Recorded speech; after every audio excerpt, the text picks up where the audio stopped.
पोते के सामने भगवान कृष्ण 15 वर्ष के जैसे लग रहे हैं। पोता 25 वर्ष का हो गया, लेकिन पोता के सामने मेरे कन्हैया आज 25 वर्ष के लग रहे हैं। क्यों? भगवान कलातीत हैं, काल से परे हैं।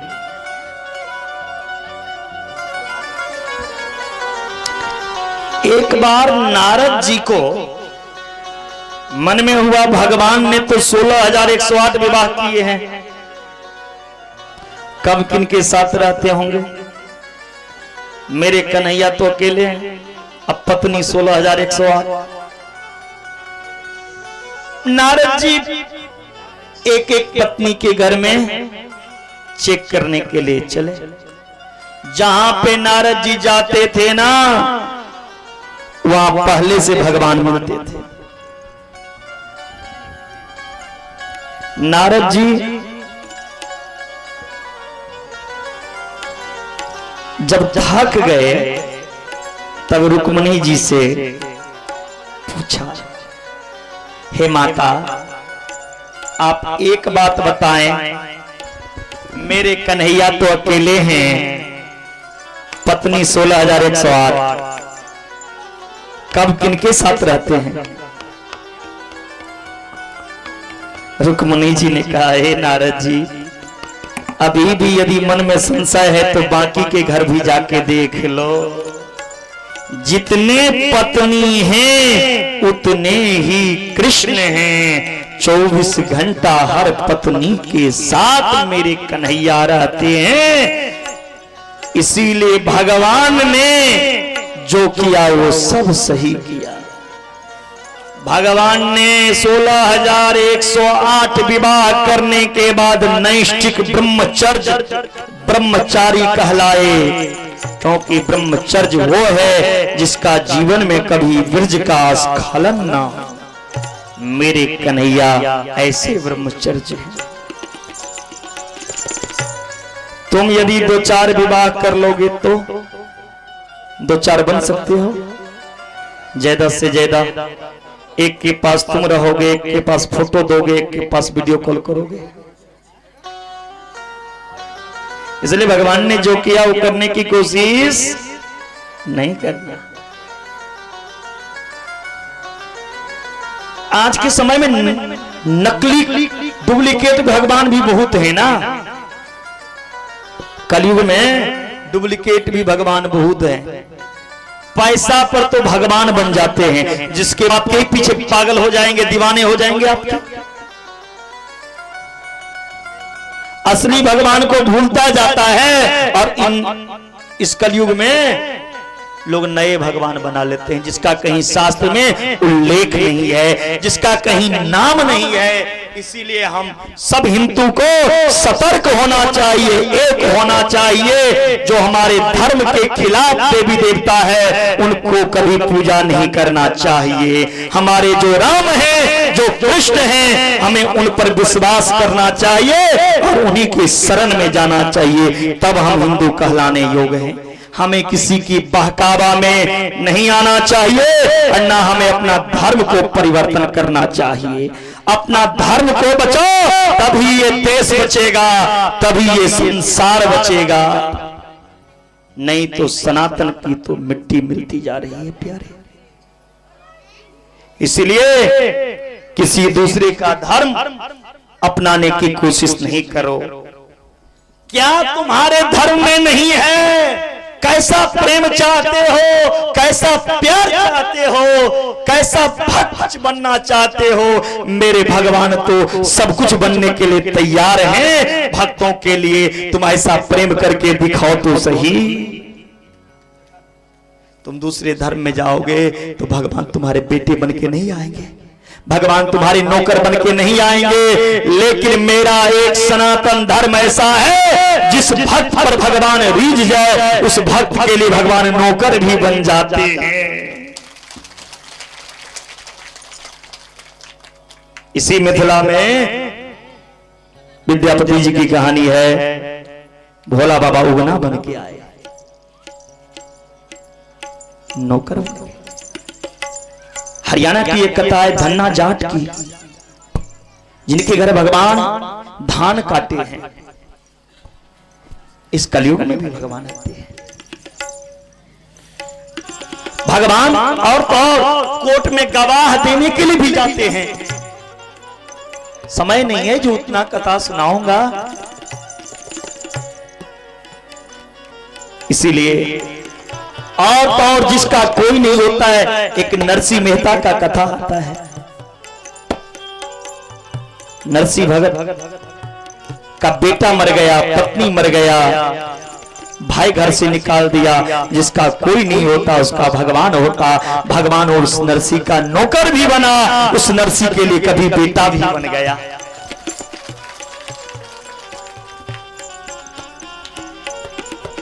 इसीलिए अपने धर्म को नहीं छोड़। पुरोंडक नाम के एक राजा थे। उन्होंने काशी के राजा से पूछा, भगवान बनने के लिए क्या की जरूरत होती है, क्या करना पड़ता है। काशी के राजा ने कहा, भगवान बनना है तो 4 हाथ पहले चाहिए, बांसुरी चाहिए, सुदर्शन चक्र चाहिए। अब पुरोंडक राजा के पास 2 हाथ तो था, 2 प्लास्टिक के हाथ सेट कर लिए। बैटिक वाला सुदर्शन चक्र, मुंह में मृग कस्तूरी पीसकर अपने चेहरा को काला कर लिया और अपना नाम पुरोंडक वासुदेव भगवान रखा। प्रजा के कहा, मेरा नाम यदि आज से नहीं लोगे तो जान से मार दूंगा। लोग उनके डर से भयभीत हो गए। लोग भगवान मांगने लगे। पुरोंडक भगवान को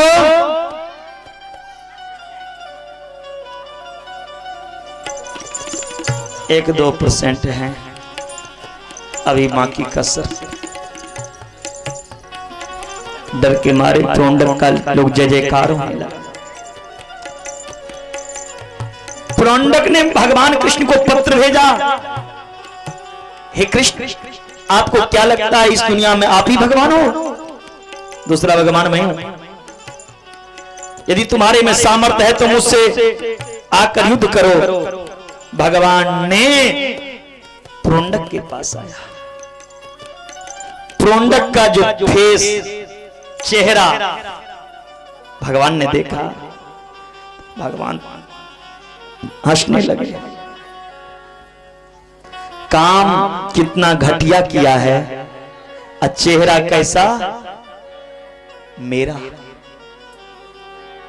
इसके मस्तक पर मेरा तिलक है, इसकी शरीर की बनावट मेरे जैसा आकृति है, और काम इतना घटिया। मन तो करता है इसका वध कर दूं, लेकिन जिसके सिर पर मेरा तिलक होगा उसको मैं वध नहीं करता हूं प्यारे, उसका उद्धार करता हूं। इसीलिए तिलक लगाओ, तिलक लगाओ, तिलक लगाओ हिंदू। जिसके सिर पर तिलक होगा ना, उसे लेने के लिए यमराज नहीं आते हैं, उसके लेने के लिए भगवान आते हैं। मस्तक पर तिलक रहता है तो। और जिसके मस्तक पर तिलक नहीं है उसका दर्शन हो जाए तो समझ जाओ चंडाल का दर्शन हो गया।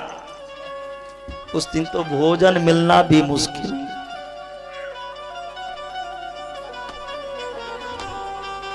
अच्छा, तिलक लगाने से बाबाजी हो जाते हैं क्या? बताओ, बताना। फिर तिलक लगाते क्यों नहीं हो? जो वैष्णव हो तो जो गुरु जी तिलक करते हैं वो तिलक करो, आज जो वैष्णव नहीं हो वो रोली का तिलक लगा करके जाओ। कहीं घर से निकलो, कहीं जाओ, तिलक लगा करके ही जाओ। और तो और पति पत्नी का मिलन जब होता है जब गर्भ धारण की इच्छा से पति पत्नी की मिलन हो और पुरुष के मस्तक पर तिलक ना हो तो बच्चा नास्तिक जन्म लेता है। जिस पुरुष के मस्तक पर तिलक हो और धार्मिक विचार लेकर पति पत्नी के साथ मिलन हो, वही पुत्र धर्मात्मा होते हैं, वही पुत्र जनक जैसे प्रतापी राजा होते हैं, वही पुत्र ध्रुव जैसे होते हैं। भगवान ने प्रोंडक का उद्धार किया। बोले प्रोंडक भगवान को अब इधर नारद जी मेरे कन्हैया के पास आए हैं। नारद जी ने कन्हैया से कहा, हे कन्हैया, पांडव एक नई राजधानी बनाई है इंद्रप्रस्थ में, वहां पर राजसूय यज्ञ करना चाहते हैं पांडव, आपको निमंत्रण दिए हैं, आप वहां आओ। भगवान ने नारद जी से कहा, हे नारद जी आप जाओ, मैं अवश्य आऊंगा उस राजसूय यज्ञ में। इधर मगध देश के जो राजा हैं, मगध देश का राजा का नाम क्या है?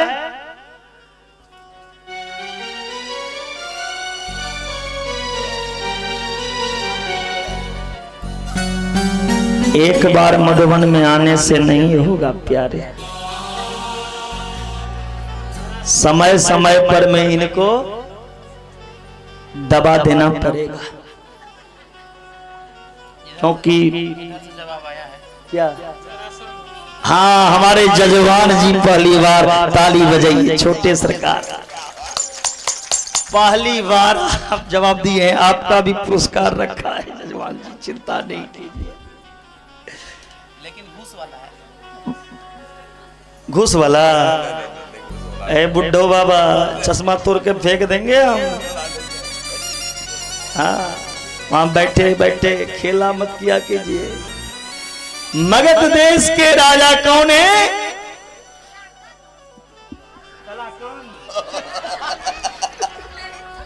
ठीक जवाब दिला के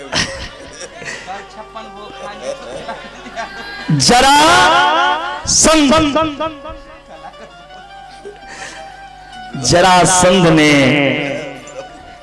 20,000 राजा को, छोटे छोटे राजा को जेल में कैद करके रखा है, उनको बलि चढ़ाने के लिए।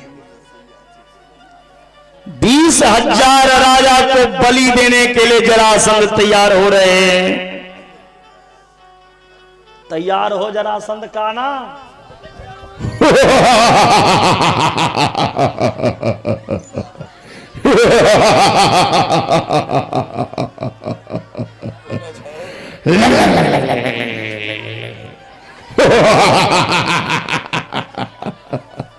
बीस 20,000 राजा को नर बलि देने के लिए आज तैयार हो रहे। तब कुछ राजा ने भगवान कृष्ण के शरण में आया, हे कन्हैया आप कुछ करो। कन्हैया ने अर्जुन को और भीम को साथ में लिया। अब तीनों आदमी पंडित का भेष बना लिया। मेरे कन्हैया भी, अर्जुन भी और भीम भी